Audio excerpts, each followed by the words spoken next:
So now I'm going to place all my locator fix attachments and then do a final insertion, and we'll be finished. We'll be all set. Yay.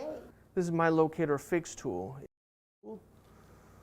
It's so easy to remove those inserts.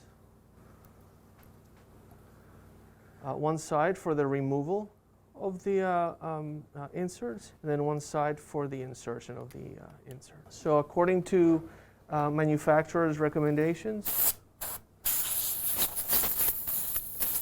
I like to dry the inside of my housings really well before I do this. We're going to use two tan inserts on the frontmost and posteriormost implants, and then we're going to use blue in the center.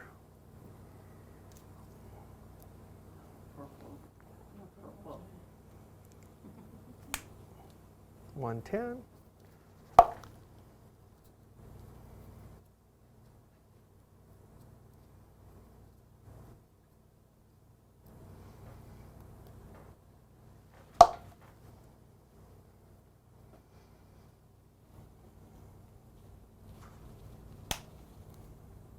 All set. We'll do a final insertion intraorally, and we'll call it a day. Oh, beautiful. Looks great.